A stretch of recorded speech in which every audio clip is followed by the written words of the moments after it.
House Republicans have released a highly anticipated plan, according to the New York Post, late on Sunday to slash roughly $900 billion in spending over the next decade that is supposed to, quote unquote, pay for the tax cuts.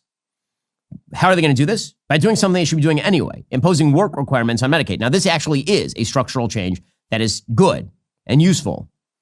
And Medicaid is a means-tested welfare program. An enormous number of people on Medicaid claim that they can't work when actually they probably can. The committee's main job has been to figure out what to do about Medicaid. That'd be the Energy and Commerce panel. They're supposed to come up with more than half of the $1.5 trillion in total cuts that House Republicans were eyeing for the legislation. So Medicaid, of course, is a means-tested welfare program that is directed at the poor. So what exactly are they proposing? Well, they're mandating an 80-hour per month work requirement on able-bodied adults aged 19 to 64 enrolled in the program. Volunteer work and school would count toward the requirement. First of all, it's insane we don't already have this. 80 hours per month? Per month?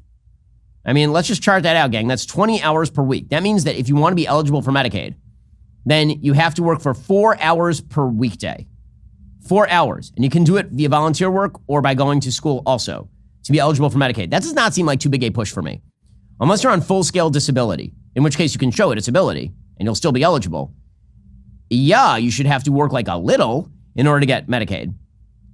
States that enrolled in the Affordable Care Act expansion of Medicaid would see a federal reimbursement rate drop from 90 to 80% if illegal immigrants are part of the program. So again, the goal there would be, why should the federal government pay for a state that is essentially taking care of illegal immigrants? Because then they're just passing that cost on to the federal government. Medicaid beneficiaries with incomes over the federal poverty line would have to pay up to $35 per medical service. And again, it's a means-tested welfare program, so that makes sense. It required eligibility checks on expanded Medicaid enrollees every 6 months, as opposed to annually. State Medicaid programs cannot reimburse healthcare providers like hospitals more than Medicare does, because then you're basically competing against yourself. So if the idea is that Medicare is paying for a reimbursement of a state hospital and Medicaid is coming in at a higher rate, then obviously that leads the hospitals to take Medicaid more than Medicare. It thrusts people onto Medicaid rather than Medicare. And that is not salutary. It would put a ban on Medicaid and CHIP, that's Children's Health Insurance Program funding, for transgender nonsense. And it bars middlemen, pharmacy benefit managers, from charging higher prices to Medicaid than if they were to actually just pay for the drugs straight up. Now, of course, the CBO is freaking out about this. They're saying it could lead to 8.6 million Americans losing health insurance and $715 billion worth of cuts over a 10-year period. But in reality, the program was designed for people who are disabled, for people who are truly poor. I mean, that is what it was for the working poor and people who are severely disabled and the elderly and children and mothers. Democrats are going to demagogue this, of course, because they have to. But the truth is that it is foolishness for them to have to tie this to a tax bill in the first place. I mean, they should really just do this anyway. I mean, this is essentially just a form of welfare reform that Bill Clinton would have signed into law in 1997. There are some Republicans on the Senate side who are very much in favor of a sort of big government European rightism. Josh Hawley is one of them, the senator from Missouri. He called the proposal, quote, morally wrong and politically suicidal. He writes in the New York Times, quote, a noisy contingent of corporatist Republicans, call it the party's Wall Street wing, is urging Congress to ignore all of this and get back to old-time religion, corporate giveaways, preferences for capital, and deep cuts to social insurance. That is not social insurance. If you're not working and if you're not trying to work, that's not social insurance. That is just mooching. Unless you have a severe disability, obviously, or you're unable to work for some other reason. And again, we have provisions for that in law. Medicaid, says Chip Roy, the excellent congressperson from Texas, said was never meant to be this expansive. We have a duty to safeguard taxpayers and ensure Medicaid does not bankrupt us. Cut the waste, cut the fraud, cut the abuse. So it'll be fascinating to see how this plays out with various dynamics in the Senate and the House as well. We'll get to more on this in a moment. First, tax day may have passed, but for millions of Americans, the real trouble is just starting. If you missed the April 15th deadline or you still owe back taxes, the IRS is, in fact, ramping up enforcement. Every day you wait only makes things worse. With over 5,000 new tax liens filed daily and tools like property seizures, bank levies, wage garnishments, the IRS is applying pressure at levels we have not seen in years. Increased administrative scrutiny means collections are moving fast. The good news, there's still time for Tax Network USA to help.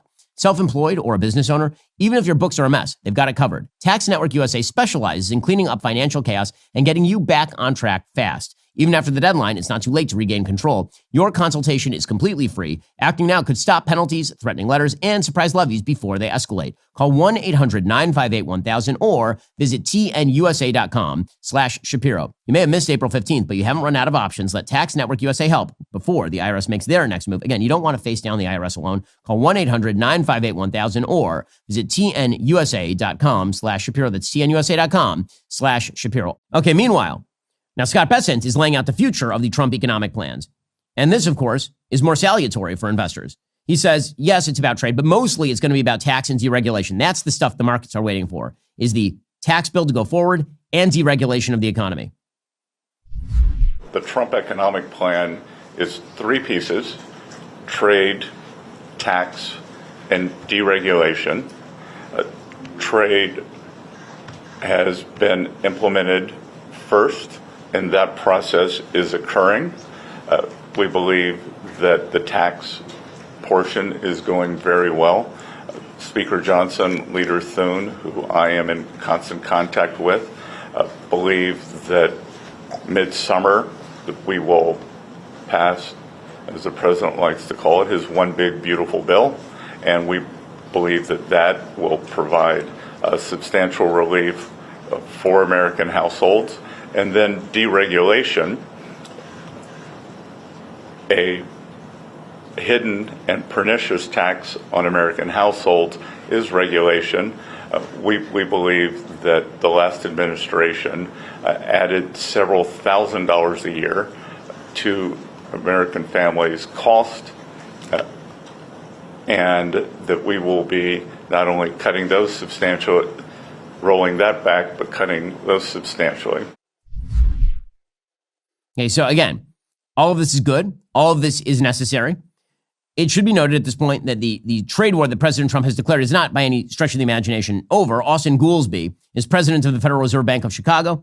He says, yes, the new tariff regime that we sort of backed into is definitely less impactful stagflationarily than the path they were on, stagflation being higher inflation and lower growth. But it's 3 to 5 times higher than it was before. So it's going to have a stagflationary impulse on the economy. It will make growth slower and make prices rise. With that said, core price inflation, core CPI, continues to move in the right direction. Consumer prices rose 0.2% in April. Core CPI was up 0.2%. That is below the 0.3% forecast. So we are, again, moving toward normality in terms of inflation. So all of that is quite good. Well, meanwhile, something I do love. Okay, President Trump did, in fact, through Steve Witkoff, broker the release of Idan Alexander, the last American hostage who is left in Gaza. Again, I know the family. I introduced the family to to President Trump himself. Yesterday, in video that has to move you, Idan Alexander greeted his family for the first time.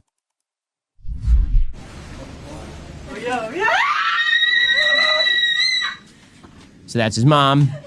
I see big hugs for those who can't see. He was held in captivity for well over 500 days. Reports are that he was tortured and held in a cage by Hamas, which is why it would be ridiculous for Hamas to have any role in governing the Gaza Strip anytime in the future. He's hugging his dad, hugging his brother. Idan Alexander, obviously extraordinarily grateful to President Trump, held up a sign for President Trump on his way back into Israel from the tunnels that Hamas was holding him in for well over a year, saying, thank you, President Trump, Am Yisrael Chai, meaning the nation of Israel lives. And he was a member of the Golani Brigade. So he has a saying there in favor of the Golani Brigade. Again, thanks to President Trump. And yes, thanks to Steve Witkoff, who I've criticized a lot on this program. I think deservedly so. And we'll see what deals Steve Witkoff tries to cut off the back of all of this. With that said, big credit for freeing Idan Alexander, obviously. Well, that's all for now, folks. Don't forget to like, subscribe, and comment your thoughts down below. Be sure to check out all of the other great content on my channel. I'll see you here next time.